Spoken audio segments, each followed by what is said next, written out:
Hey, what's up, everybody? It's Chris from Holy Eats. Hey, I know Christmas is past, but sometimes you just can't get enough of the holiday spirit. That being said, we're going through one of my favorite films, Rise of the Guardians. The Guardians movie is actually based on a series of books called The Guardians of Childhood. The movie brings together 4 Guardians and another one who's been chosen to help fight against Pitch, the Nightmare King. Now, this movie is loaded with good stuff and it's fun, so I say, why wait any longer? Let's just jump into this one. So naturally, with any good movie, there's the presence of good and evil warring against each other. Now the bad guy in this movie is Pitch Black. He's basically the devil, aka the boogeyman. His powers are pretty simple. He scares people by hiding under their beds, he knows exactly what everybody is afraid of, and he can corrupt just about anything. Notice I said that he can corrupt, meaning he doesn't have creation power. Nonetheless, he manages to put up a decent fight against the Guardians. Now the reason Pitch is mad is because the guy who chooses the Guardians, the Man in the Moon, decided to replace him with the Guardians. Unfortunately, this means Pitch has been forgotten and the people cease to believe in him anymore, which means he has no power for a long time. Now when Pitch finally steps back onto the scene, he enacts a plan to get rid of the Guardians. His first act is to corrupt the Golden Guardian of Dreams, Sandy. Sandy is almost like the polar opposite of Pitch. He can create anything he thinks of, and just like you might expect from the King of Dreams, he's slightly narcoleptic. Another strange thing is that Sandy doesn't speak, which is weird, but he communicates with the sand. So anyway, moving on, when Pitch starts his first fight with the Guardians, he's really targeting Sandy to steal his dream sand and create an army of darkness. And Sandy holds his own for a while, but Pitch corrupts him with a shot in the back. Now this puts an end to all dreams, which makes the kids lose faith in the Guardians, which is like losing faith in God. Now Pitch has all but declared war on believers. He's attacking the Guardians one by one, starting with the Tooth Fairy, who watches over children's teeth that hold their most important memories. Then he destroys the eggs and Easter to make it look like there's no Easter Bunny, just one more step towards destroying children's faith.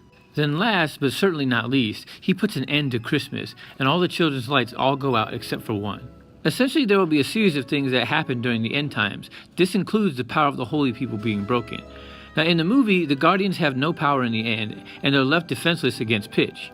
Except for Jack Frost, because Jack's not a Guardian yet, so his powers aren't affected by the fate of children. He's also one of the most powerful Guardians, if not the most powerful Guardian, when he's using his staff. This is where the power of faith really shows up. One boy still believed in the Guardians, and he stands up to Pitch and his army of black sand, telling Pitch what he wants to hear and some of what he doesn't. He says, "I do believe in you, I'm just not afraid of you." And with one touch, all the black sand turns back to gold, and Sandy comes back to life. After Sandy's back to life, he goes to town on Pitch. Here, Sandy's return is kind of like Jesus' resurrection. Of course, Sandy was brought back by faith, and Jesus came back by his own power. Now, Jesus' story is clearly more powerful, but Sandy doesn't do too bad here for symbolism. When Sandy returns, it turns the tides on the war, and it has Pitch scared straight. The Guardians chase him down and corner him, only to be met with some of his dark army. Oh, by the way, his evil army can sense fear, which works out well for the Guardians and all the kids.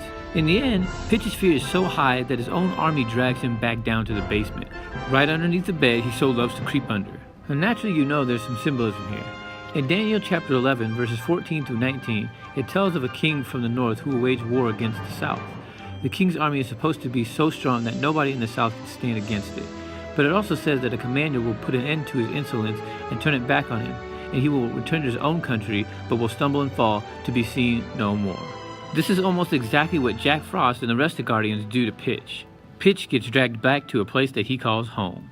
Well, that's all I have for Rise of the Guardians. Now, there's still some good stuff in there we could pick out, but we covered a pretty decent amount. Anyway, I hope you liked the video. If you did, like us on Facebook and subscribe on YouTube to make sure you see what's coming next.